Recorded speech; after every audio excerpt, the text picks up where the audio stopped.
நம்ம ஒரு CS rank game play தான் பார்க்க போகிறோம். இந்த வீடியோக்குள்ள போகிறதுக்கு மறக்காம லைக், ஷேர், சப்ஸ்கிரைப் பண்ணுங்க. வாங்க வீடியோக்குள்ள போகலாம். பார்த்தீங்கன்னா, இந்த இடத்துல அந்த பொண்ணு வந்து குளோவால் போட்டிருக்கோம். சரி நான் ஏறி போய் அடிக்கலான்னு பார்த்தா எனக்கு ஒரே புல்லட்ல ஃபுல் டேமேஜ் வந்துடும்.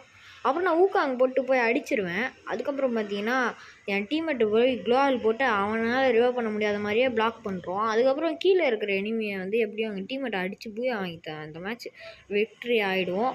அதுக்கப்புறம் அடுத்த ரவுண்டு வந்து பார்த்திங்கன்னா, இந்த ரூமில் 3 எனிமி இருப்பான். எப்படியும் நாங்கள்லாம் சேர்ந்து ஒரு 2 எனிமியை வந்து அடிச்சிருவோம். திடீர்னு கிரெனேட்லாம் போடுறானுங்க. அதெல்லாம் தப்பிச்சு ஒரு 2 எனிமி நாக் அடிச்சதுக்கப்புறம் பார்த்திங்கன்னா, என்னை நாக் அடித்து டிமிட்ரி போட்டு என்னையும் கிளேத்துருவானுங்க. அப்புறம் என் டீம்மேட்டு அந்த சைட்லேருந்து வந்து 3 கில் அடிச்சிடுவாரு. இந்த மேட்ச் வந்து என்னை விட என் டீம்மேட் தான் நல்லா விளையாடிருப்பாரு. அடுத்த ரவுண்டும் வந்து பார்த்திங்கன்னா, நாங்கள் எல்லோரும் செத்ததுக்கப்புறம் ஒரு ட்ரிபிள் கில் அடிப்பாருங்க. செம்ம ஹெட்ஷாட் போடுவார் இந்த இடத்துல P90ல. அப்புறம் லாஸ்ட் ரவுண்டில் ட்ரிபிள் கில்ல போயிட்டு போய் அடிப்பார். இந்த கேமில் பிடிச்சிருந்தா மறக்காமல் சப்ஸ்கிரைப் பண்ணுங்கள். பாய்.